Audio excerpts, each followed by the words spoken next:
3 de la primera carta. Vamos a leer del versículo número 10. Nos dice del versículo número 10.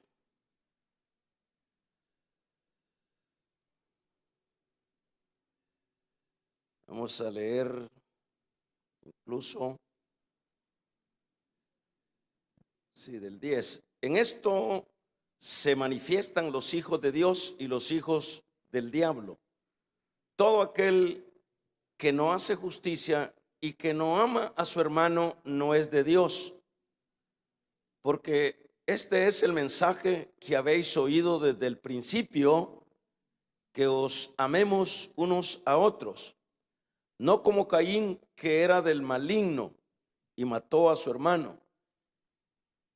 ¿Y por qué causa le mató? Porque sus obras eran malas y las de su hermano justas. Hermanos míos, no os extrañéis si el mundo os aborrece. Nosotros sabemos que hemos pasado de muerte a vida, en que amamos a los hermanos. El que no ama a su hermano permanece en muerte. Todo aquel que aborrece a su hermano es homicida.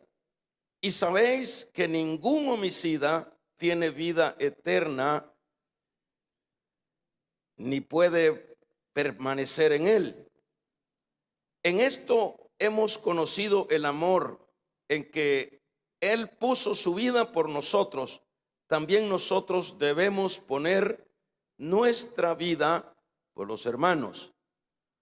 Pero el que tiene bienes de este mundo y ve a su hermano tener necesidad y cierra contra él su corazón, ¿cómo mora el amor de Dios en él?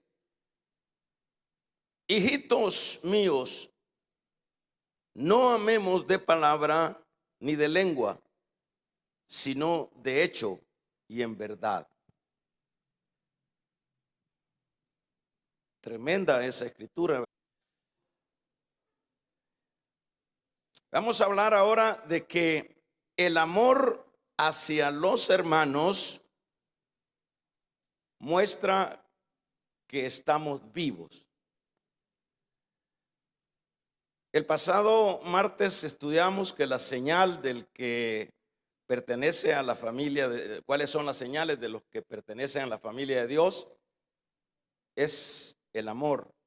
Los que aman muestran que son parte de la familia de Dios. Hoy vamos a hablar que el amor a los hermanos muestra que estamos vivos. Juan viene tocando el tema del amor, pues el que practica el amor, lo acabo de decir, es los únicos que se puede creer que pertenecen a la familia de Dios. El amor acá no se usa en sentido de amistad, lo que Juan está hablando acá, ni tampoco en un sentido de afecto, sino que el amor al cual se está dirigiendo Juan acá es el amor divino, es el amor con que Cristo nos amó. Hemos hablado de tres tipos de amor: el amor filia, el amor eros y el amor ágape. El amor filial, el amor eros y el ágape es el verdadero amor. De ese amor es del cual está hablando acá el apóstol Juan a la iglesia que se dirige. No olvidemos que se está dirigiendo a una comunidad cristiana. Se está dirigiendo a personas que están siguiendo la fe, están siguiendo a Cristo, pero que están siendo acechados por los falsos. Y ya hemos dicho que cuando hablamos de los falsos se está refiriendo a la línea gnóstica, que en este caso todavía pues los gnósticos son muy conocidos y son organizaciones religiosas falsas con mucho convencimiento. Y eso es lo que estaba sucediendo en la comunidad a la cual se está dirigiendo Juan. Y usted dirá, ¿por qué Juan a estas alturas de esta carta, capítulo 3, viene hablando ya en estos versículos del amor? Bueno, es que el amor es el que identifica quién es la familia de Dios. Los gnósticos o todos estos falsos y todos los falsos que hoy día existen, de lo menos que saberán o entenderán y practicarán es el amor ágape.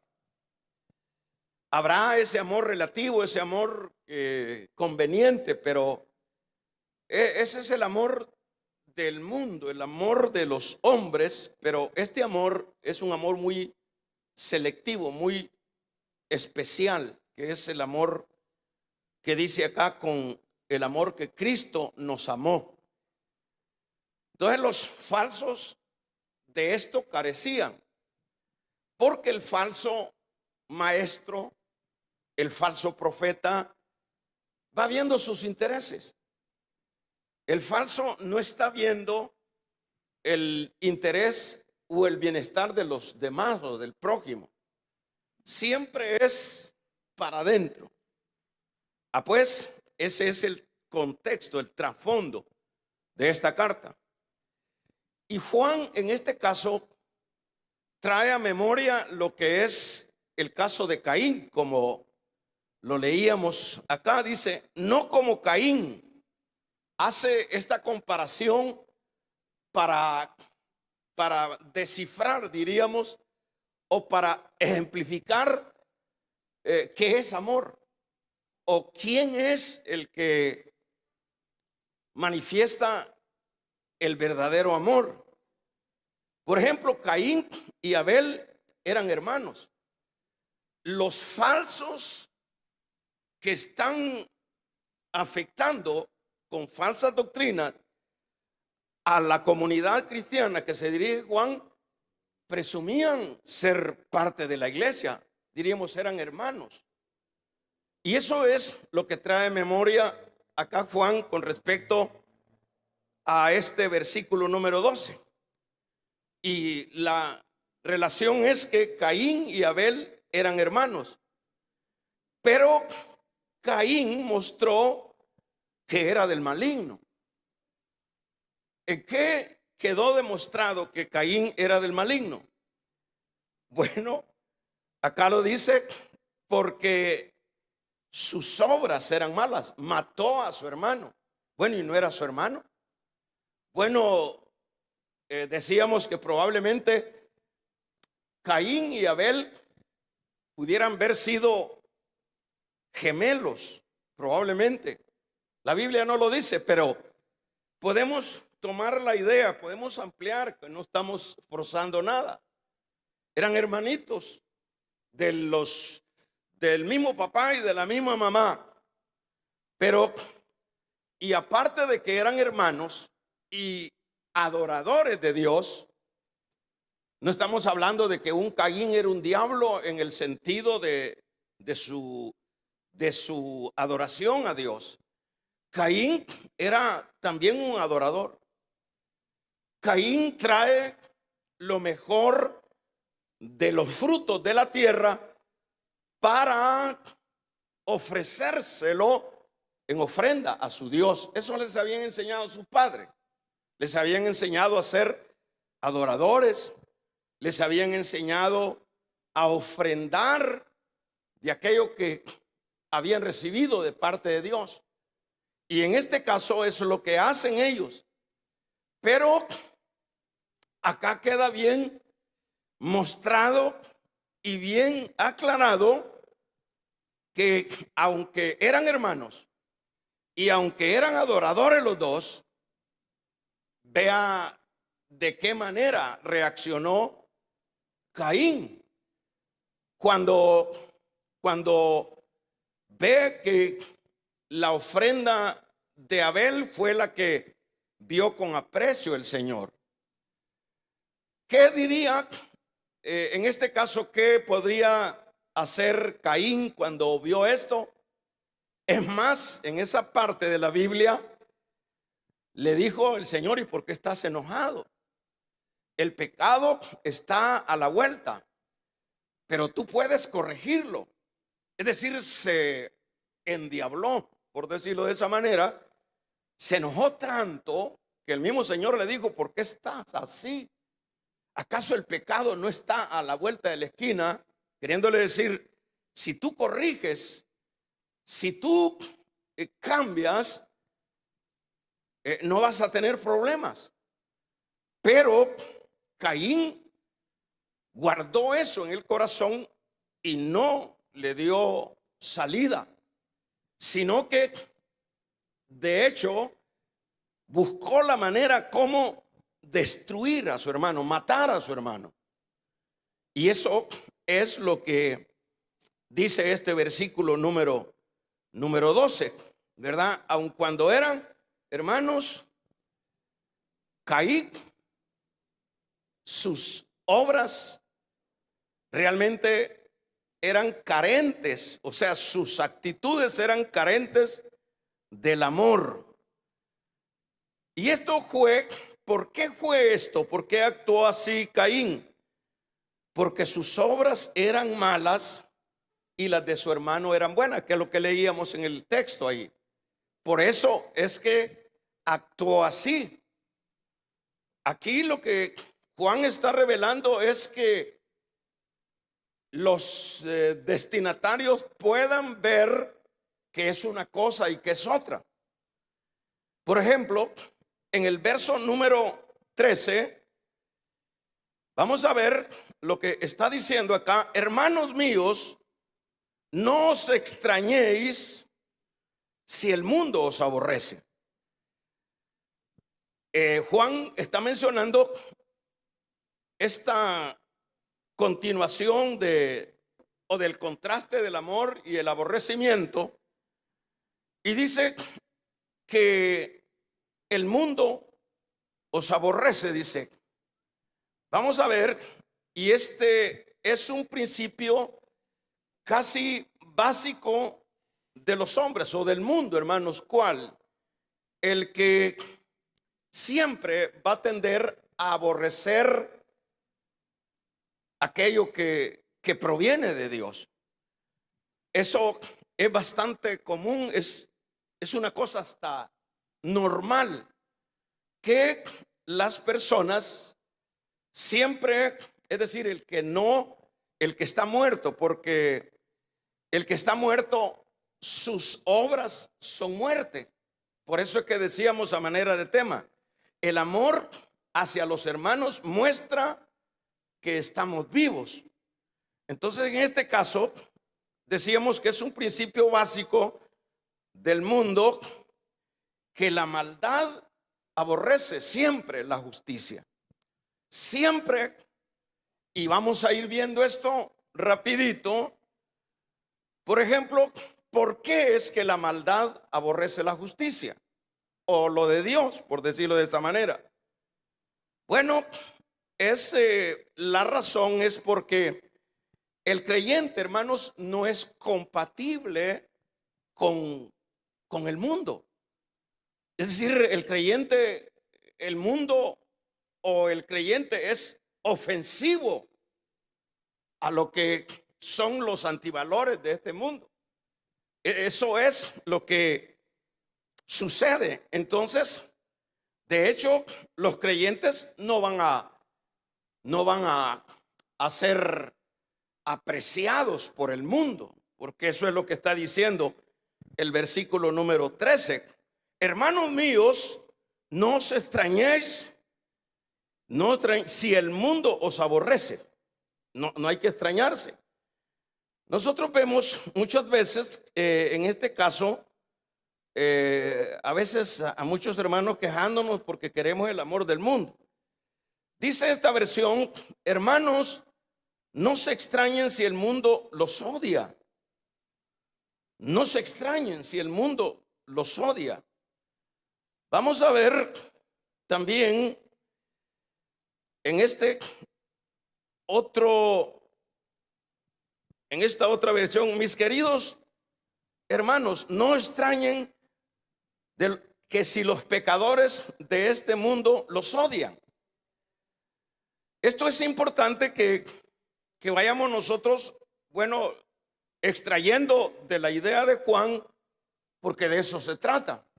Se trata de que vayamos extrayendo cuál es la posición nuestra, cuál es nuestra filiación en este mundo, ¿verdad? Entonces, el mundo siempre va a aborrecer al creyente, como decíamos, porque le es incómodo.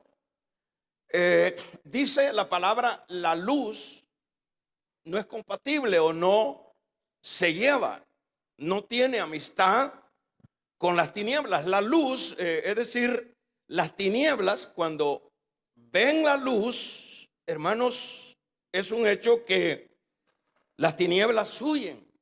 ¿Por qué? Porque la luz descubre la condición de los que están, ¿a dónde? En lo oscuro, en las tinieblas.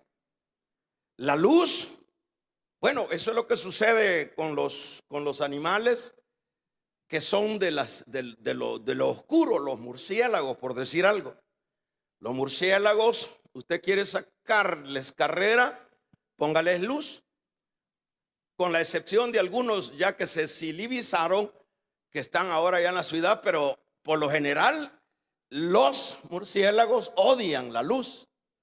¿Y por qué salen corriendo? Y yo lo he visto. Yo llegué a una casa en una ocasión abandonada, en un lugar oscuro, pero estaban miles de animales, y apenas empezamos con las lámparas a mediodía, salieron volando, salieron golpeados por aquellos.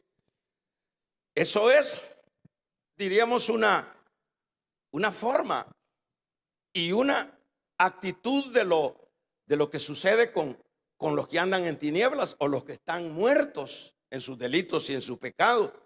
Entonces no se llevan bien. Así que bueno, la muestra nosotros lo podemos ver, hermanos, en Marcos 6 dice que Juan el Bautista empezó no por dañar, no por ofender, no por ir en contra de Herodes, a decirle que la conducta en la que él estaba no era la conducta correcta. En esa ocasión le dice: Herodes, no te es lícito tener a la mujer de tu hermano, no te es lícito. Qué bueno, hermanos, que alguien le diga, yo pongo el ejemplo del doctor. Qué bueno el doctor responsable que no le dice al paciente: este asunto suyo no es un asunto de horchatas, este asunto suyo es un asunto serio que necesita intervención. Qué bueno. Pero ¿cuántos doctores, por su negligencia, por irresponsabilidades, se les ha muerto miles, cientos de gentes? ¿Por qué? Porque fueron descuidados. Y eso es aplicable a lo que es la vida de Dios. Qué bueno que hayan Juanes Bautistas. Damos un amén. Qué bueno que a este hombre, en la condición de tinieblas en la que estaba, hay un siervo de Dios que le dice: Herodes, no te es lícito tener la mujer de tu hermano. No te es lícito. Tremendo mensaje. ¿Qué es lo que tuvo que haber hecho Herodes? ¿Qué es lo que tiene que hacer aquel que le tocan la llaga? Dar gracias por ese valorudo que les tocó la llaga. Debían de dar gracias. Pero ¿qué es lo que hace Herodías? ¿Qué es lo que hace Herodías? En lugar de agradecer a Dios, porque acuérdense que dentro de la palabra hay leyes. La ley en la ley de la gracia no es que todo es permitible. No, la ley de la gracia es más fuerte que la ley de la letra. Es más fuerte. La ley de la gracia dice: con solo ver ya adulteraste. O sea que no es que entendamos la libertad del evangelio, démosle, y eso está equivocado. La ley de la gracia, que es la que se dio en el monte, el gran sermón del monte, ahí la resume el Señor. Y esa es la que es aplicable. Entonces, en la ley quedaba todavía esos profetas, porque Juan el Bautista todavía está en la ley, y le dice que no es lícito. Pero ¿qué es lo que hace Herodías? Le quitó la cabeza. Por eso es que está diciendo: hermanos míos, no os extrañéis si el mundo os aborrece. O sea, no hay que extrañarse. ¿Por qué no hay que extrañarse? Porque la luz, porque las tinieblas no son compatibles con la luz, decíamos. Y entonces esta es la razón. Vamos a ver, yo quiero que abra su Biblia en el capítulo número 24 de San Mateo. Vamos a usar la Biblia un poquito. Y nos dice el versículo número 22. Rapidito para que finalicemos luego y nos vayamos a arropar. Número 22. ¿Qué es lo que dice? Dios, este capítulo número 24, verso 9, perdón, ¿verdad? ¿Qué es lo que usted lee ahí en ese versículo número 9? Habla de que seremos aborrecidos, sencillamente. Entonces os entregarán a tribulación y os matarán, y seréis aborrecidos de toda la gente. ¿Por qué? Por causa de mi nombre, dice acá. Lucas 6:22 corriendo, donde también está hablando de la misma idea.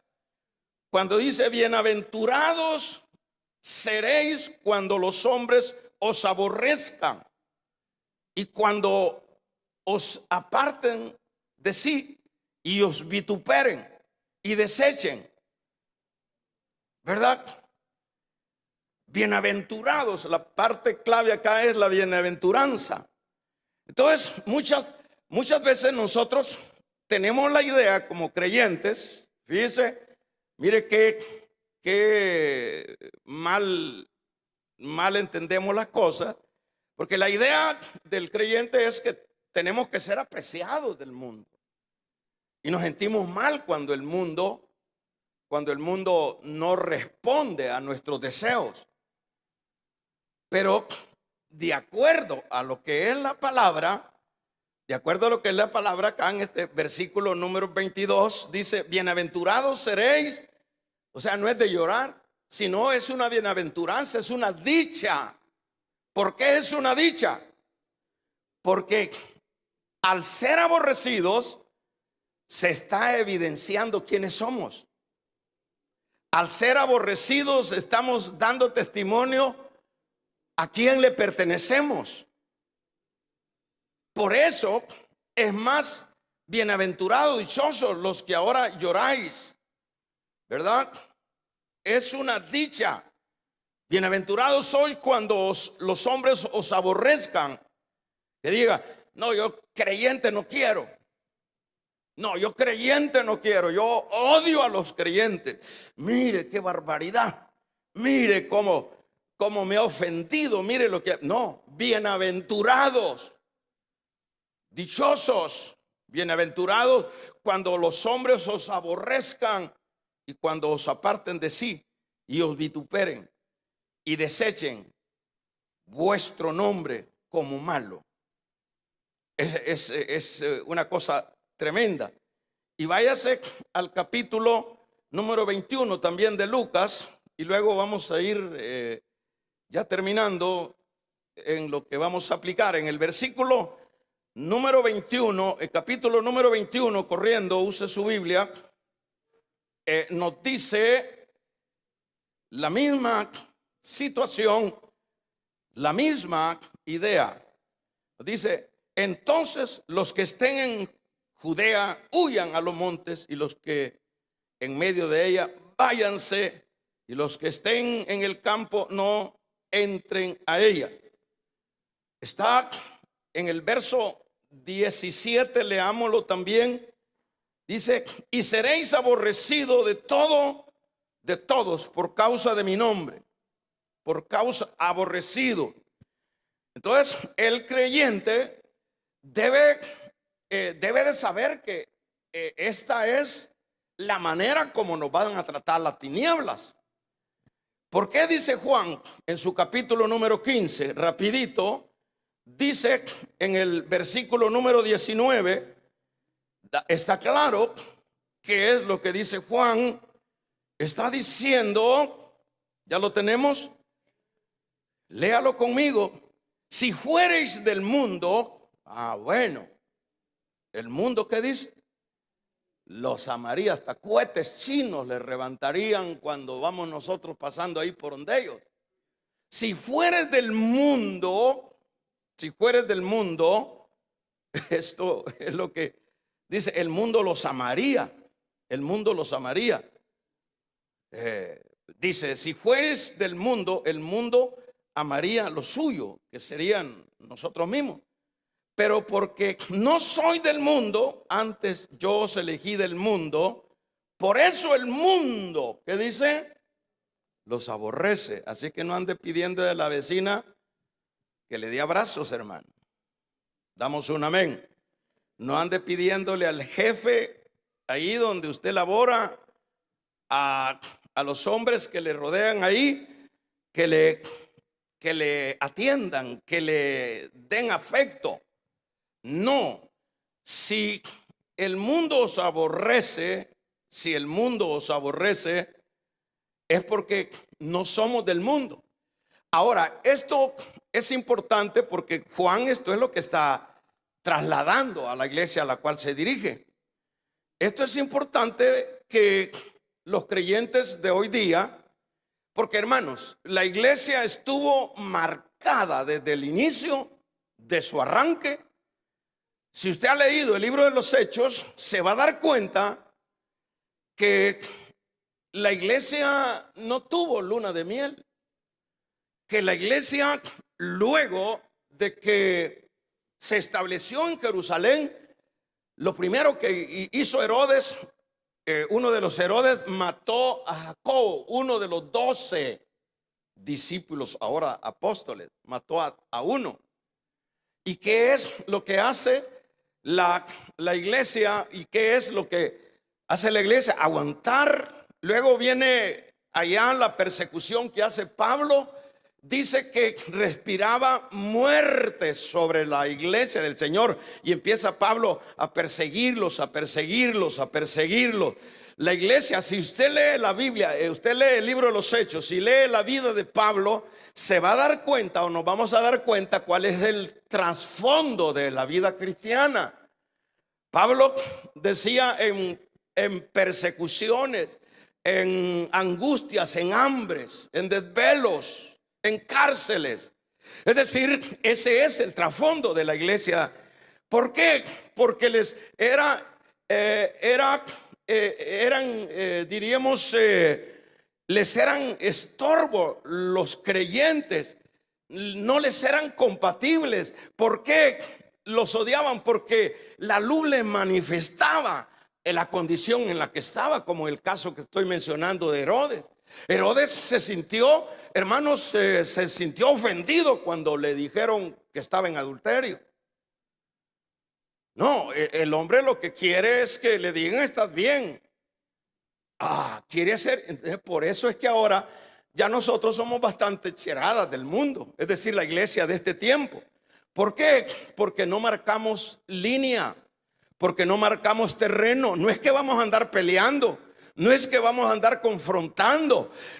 Aquí lo que leíamos es: los aborrecían por causa de mi nombre. Vamos a regalarle ofrenda de palmas al Dios de la gloria. Por causa de mi nombre. No los aborrecían porque eran malos trabajadores. No los aborrecían porque si los dejaban solos se robaban las cosas en la casa.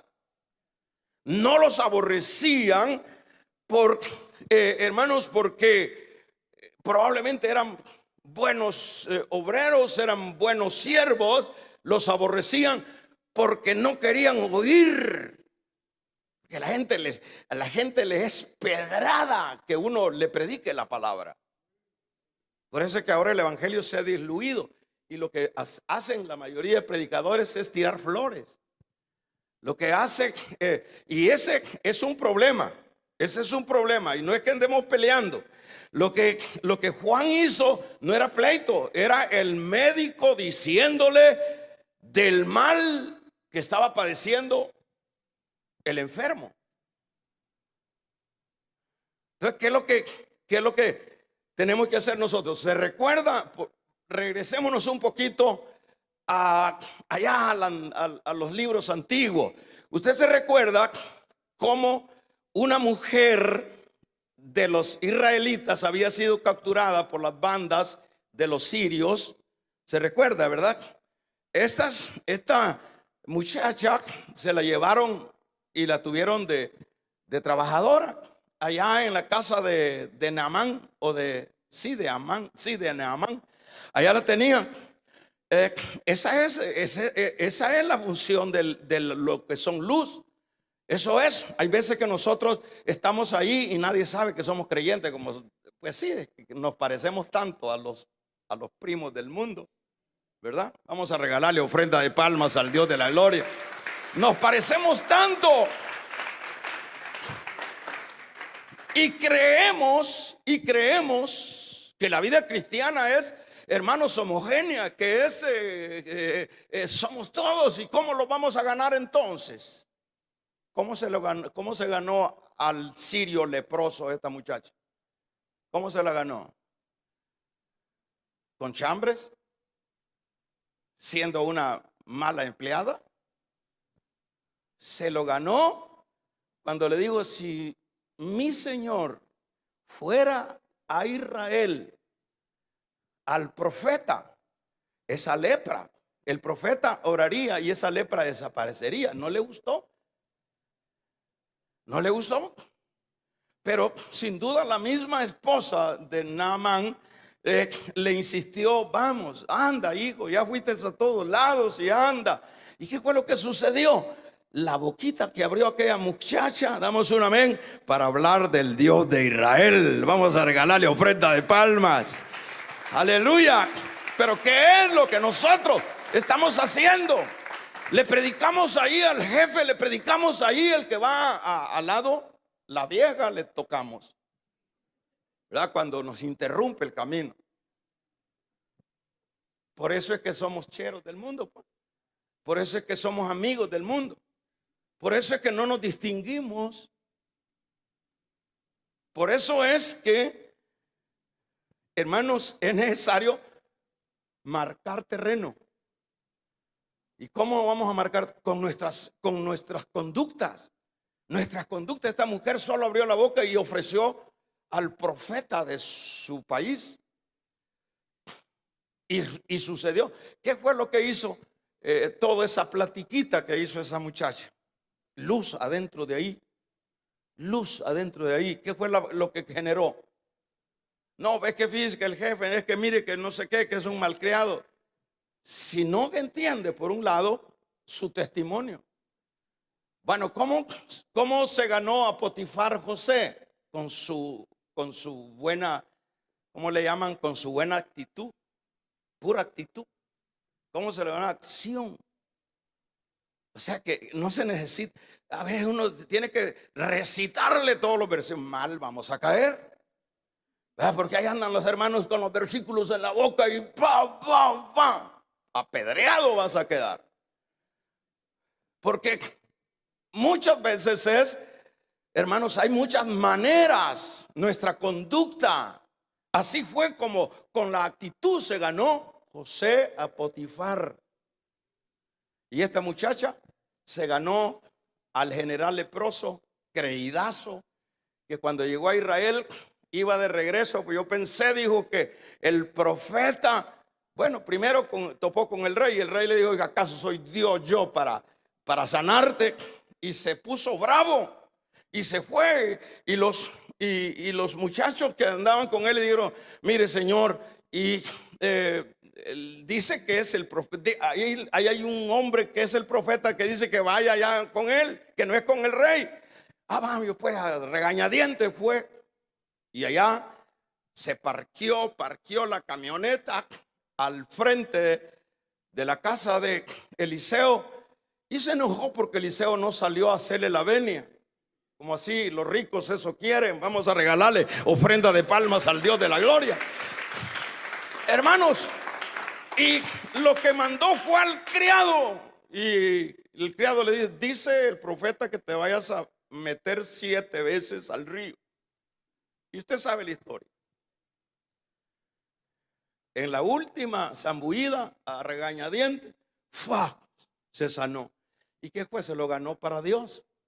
Porque después el hombre hasta un poco de arena, de tierra de Israel llevo de esta tierra, y cuando llegue allá voy a quemar el Dios que yo tengo, porque ese Dios que yo tengo no sirve. El Dios de Israel es el Dios bueno, poderoso. Pero ¿qué es lo que está haciendo la iglesia? Los jóvenes metiéndose a la disco para ganarse al diablo. El diablo te va a ganar a vos. ¿Qué es lo que están haciendo? Sí, ahí andamos imitando al mundo. Los jóvenes, para que los jóvenes se conviertan, tenemos que hacerla de Chapulín Colorado, tenemos que hacerla de la Chilindrina, y tenemos que hacer esto: predícale la palabra, hablemosle de Cristo. No hay hombre más precioso, no hay nombre más precioso en esta tierra que es el nombre de Cristo. El nombre de Cristo, el nombre de Cristo. Que se oiga un poderoso amén. No hay nombre más precioso que puede oír un impío sino el nombre de Cristo. Cristo te ama. Cristo murió por los pecadores. Pero ¿qué es lo que hacemos? La iglesia, yo me detuve un poquito, porque ni sabe el mundo que nosotros somos creyentes. Somos de la secreta. Tremendo. ¿Por qué? Entonces, y nos enojamos cuando el mundo nos hace alguna mala cara. Nos enojamos, le reclamamos al mundo y decimos: mire qué orgulloso. ¿Y qué es lo que está esperando? Damos un amén, iglesia. ¿Cómo? Vamos a ver. El mundo lo va a aborrecer. Lo va a aborrecer porque son incompatibles para los intereses de este sistema. Lo va a aborrecer. Eso es lo que está diciendo. Todos esos que le rodean y que dicen que son hermanos deben demostrarlo, como diría Juan, a manera de tema: el amor hacia los hermanos muestra que estamos vivos. Vamos a ver el verso 14. Vámonos rapidito al verso 14 de la carta que estamos estudiando, 3:14. Vamos a ver. Dice en este versículo número, tremendo esto, hermanos. número 14. Interesante. Vamos a ver qué lee usted allí. Nosotros sabemos que hemos pasado de muerte a vida. ¿En qué se sabe que se ha pasado de muerte a vida? Ajá. ¿En qué se comprueba? ¿En qué ande una camiseta que diga Cristo me ama o yo amo a Cristo? ¿En qué se comprueba que hemos nacido o que hemos, es lo que dice el verso 14? Nosotros sabemos que hemos pasado de muerte a vida. Y la muestra es en que amamos a los hermanos. El que no ama a su hermano permanece en muerte.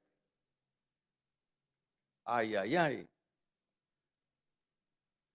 Pero hermano, es que mire, ese hermano es problema. Usted viera qué chambroso es ese hermano. Usted viera que ese hermano, ámelo así.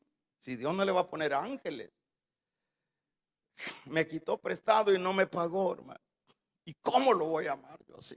Ámelo así. Vamos a regalarle ofrenda de palmas al Dios de la gloria. Ámelo así. Pero vea todo lo que habló. Mire todo lo que dijo de mí. Mire todo lo que anda hablando de mí. Ámelo así. Porque no te la va a poner fácil Dios. No te la va a poner fácil. Nosotros sabemos que hemos pasado de muerte a vida en que amamos a los hermanos.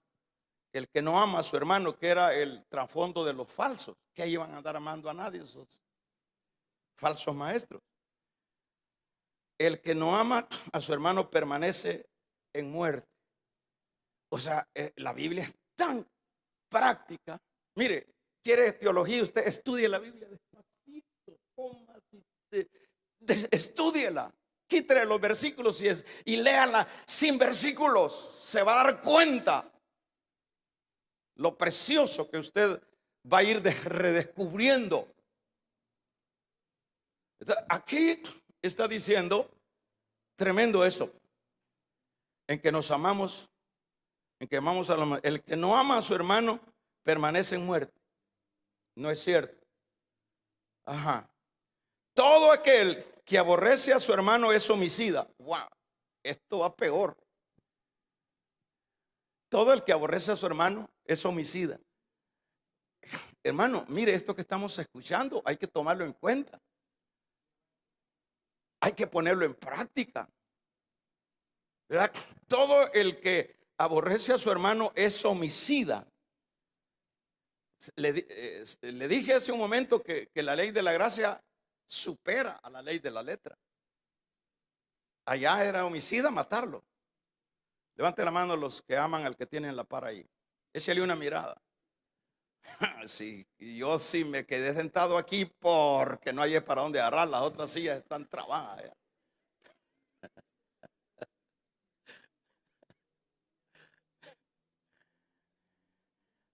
Hasta se va de las iglesias, las personas se van de la iglesia porque no resisten. No, ya no aguantamos a ese pastor, ya no aguantamos a ese diácono, ya no aguantamos. Se van yendo, hermanos.